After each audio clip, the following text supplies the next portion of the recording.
17h, 17h30. Radio Chablais. Le club. En Valais, la campagne pour l'élection d'une assemblée constituante le 25 novembre prochain bat son plein. Pour cette élection, un nombre record de candidates et de candidats se présentent sur 6 listes. Nous accueillons ces listes pendant toute cette semaine et lundi prochain pour savoir ce qu'elles mettent en avant lors de cette campagne. Nous avons donné aux partis et aux mouvements politiques 10 minutes pour nous dire comment ils entrevoient cette future constitution du canton du Valais. On poursuit ce soir avec la liste numéro 2, liste Les Verts et Citoyens. J'ai le plaisir d'accueillir mes deux invités. Amélie Pistorius, bonsoir. Bonsoir. Vous êtes candidate sur la liste du district Saint-Maurice, vous venez de Vérossa. Et puis Alric Beza, bonsoir à vous. Bonsoir. Vous êtes candidat sur la liste du district Montaix et venez de la capitale du district, Montaix. Donc, je vais vous poser comme je le poserai à tous nos invités. On va commencer avec vous, Amélie Pistorius. Vos raisons, pourquoi vous vous engagez dans cette aventure de la constituante ? Je suis très fan du système politique suisse. Et puis cet exercice de constitution, de réécriture de la constitution me paraît être un espace magnifique, un exercice de démocratie incroyable et de consensus. Donc j'ai pas du tout envie de louper cette occasion. Alric Beza, même question. Ce serait bateau de dire parce que c'est une question importante. Non, en fait, au-delà du fait que c'est une question importante, je me suis souvent demandé pourquoi, en fait, tout le monde ne voudrait pas y participer, parce que c'est vraiment quelque chose qui va, poser les fondements de notre canton, au moins sur le plan juridique, pour les prochaines décennies, voire le prochain siècle, si elle a autant de succès que la précédente. Donc, puis c'est peut-être aussi l'occasion de donner un tour plus concret à ma formation. Je me disais, j'ai souvent un peu de réticence à l'égard de la politique traditionnelle, vous savez, programme, parti, petits arrangements Discipline. Parfois, voilà, peut-être. Puis je me disais que justement, une constituante, c'est peut-être l'occasion de faire une petite différence à une échelle relativement modeste. Alors, on va s'intéresser à ce que vous mettez en avant. On ne parle pas de programme, en effet, pour la constituante, mais plutôt des idées, des philosophies qu'on met en avant. Alors, sans surprise, vous mettez l'environnement au cœur de votre engagement, Amélie Pistorius. Comment on peut amener cette notion de l'environnement, du développement durable dans un texte constitutionnel? Je ne vous demande pas une réponse de constitutionnaliste, mais bien quelle indication, quelle impulsion on peut donner? Ce qui me paraît essentiel, c'est de voir qu'ici en Valais, on est quand même dans un espace avec des ressources incroyables. On a la ressource d'eau, quasiment les Alpes, c'est le château d'eau de l'Europe. Donc on est dans un espace où la nature est encore belle, où la nature est immense. Et je pense réellement que c'est une priorité de prendre extrêmement soin de pouvoir offrir aux suivants, finalement, ce droit à un environnement sain qui reste très beau pour eux aussi. Alric Beza, il faut que ça prenne la forme de contraintes. On sait qu'il faut parfois des contraintes pour que simplement l'environnement soit préservé. Alors, je ne sais pas si des contraintes pourraient prendre directement place dans la Constitution. Enfin, il faudra, je pense... Ça pourrait être des principes comme le double frein à l'endettement, par exemple, pour avoir un frein à la durabilité. Alors écoutez, concrètement, je ne sais pas, très honnêtement. Il est évident que la question de l'environnement doit être prise en compte par la nouvelle Constitution, ne fût-ce que pour tenir simplement compte des derniers événements, des événements récents en matière environnementale, et puis aussi parce que on vit dans notre environnement, et puis il faudrait que notre Constitution puisse le refléter, et puis refléter aussi le souci qu'on a de cet environnement. Maintenant, vous dites des obligations à voir en fonction des sujets impliqués. Alors après, les lois prennent le relais, évidemment. Oui, là, sûr. On est dans un texte de principe. La Suisse est plutôt bon élève en matière d'environnement. Est-ce qu'il faut vraiment... est-ce qu'on a besoin de ça ? Alors, bon élève, ça dépend des sources que vous prenez. Il y en a certaines qui estiment comparaison internationale. que même si la Suisse a de splendides paysages et peut se féliciter d'avoir de l'air respirable, il y a de gros problèmes, que ce soit en termes de biodiversité, par exemple.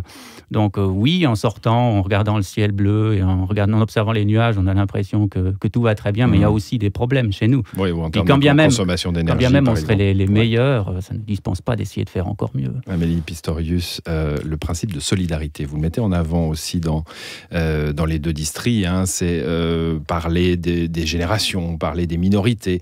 Il faut là inscrire des droits, augmenter les droits, vous dites même. Augmenter les droits, plutôt aussi trouver des mécanismes pour protéger les minorités, pour donner accès aux minorités au débat. L'idée, c'est d'avoir une façon de considérer les questions de manière plus inclusive. Et donc, l'idée, c'est d'avoir un débat qui permet d'inclure les minorités, leur avis, dans les décisions. On parle des jeunes, on parle des aînés, on parle des minorités sexuelles, des étrangers. C'est juste, oui, c'est ça, c'est bien ça. On peut parler aussi des minorités linguistiques par rapport au Valais, bien sûr.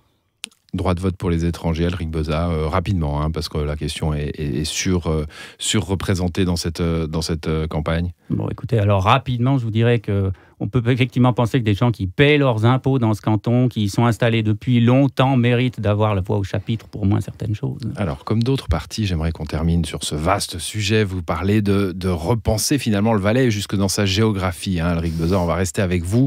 Il faut se débarrasser un petit peu de ce système ancien avec ses districts, ses communes. Vous pensez à quoi ?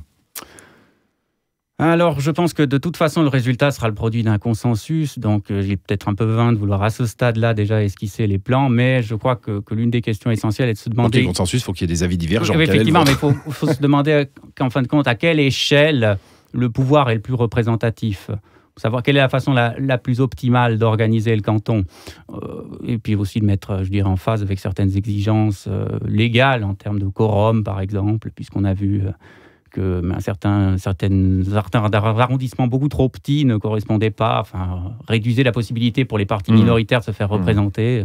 Le but, je pense, c'est dans la construction du compromis d'essayer d'arriver à quelque chose qui soit vraiment représentatif des régions comme entité, culturelle et économique, vous voyez. Amélie Pistorius, le canton, il se divise en deux régions, le haut et le bas, deux régions avec des langues différentes, on ne va pas y revenir. Moi, j'aimerais parler du haut et du bas, mais en termes d'altitude. Il y a une claire séparation maintenant entre un Valais urbain de plaine, avec une ville quasiment qui pourrait suivre le fil du Rhône, et puis les réalités des régions de montagne. Est-ce que ça doit aussi entrer dans les réflexions des constituants ? Évidemment, ça rentre d'ailleurs de fait. La division du canton en 6 régions ou en 3 régions au centre bas amènerait cette question qui serait finalement transversale à chacune de ces régions, qui est cette question montagne, plaine. Et puis l'idée, c'est de renforcer ce lien montagne-plaine. Nous, chez les Verts, on a, c'est sûr, des envies de renforcer les transports publics et la communication. Est-ce qu'il n'y a pas un risque quand on veut régionaliser de façon trop importante ? Vous parlez de 6 régions, ça serait les 6 grandes villes, autour des 6 grandes villes. Est-ce qu'il n'y a pas un risque justement de favoriser ce Valais urbain par rapport au Valais des paysages, au Valais des hauteurs, des vallées qui sont aujourd'hui protégés par le système politique, qui ont des représentants ? Il me paraît que la protection du paysage et des montagnes, c'est vraiment l'affaire de tous. On est tous concernés ici, on est tous intéressés, qu'on soit de la ville ou de la montagne, réellement à prendre soin de ce patrimoine. Les réalités du bas, les réalités du haut, Elric Beza. Écoutez, je pense que ce sera de toute façon, ça nécessitera un effort au-delà de la constituante, c'est-à-dire au-delà des principes qu'on y aura dessinés. Il s'agira de s'assurer constamment que personne n'est oublié. Et c'est vraiment pour ça qu'on veut s'engager. Bon, vous êtes engagé en tout cas dans cette aventure de la constituante, la liste Verts et Citoyens. Merci à tous les deux d'être passés dans cette émission. Demain, nous recevrons une nouvelle liste, mais comme je ne l'ai pas noté, je l'ai oublié, vous le découvrirez demain. Voilà, bonne soirée à vous. À l'édition ce soir, il y avait nos confrères de LFM sur le sujet, Géraldine Savary et puis Hélène Yost et Quentin Fray. Excellente soirée, à demain dans le club. Retrouvez tous les sujets du club en podcast sur radiochablais.ch.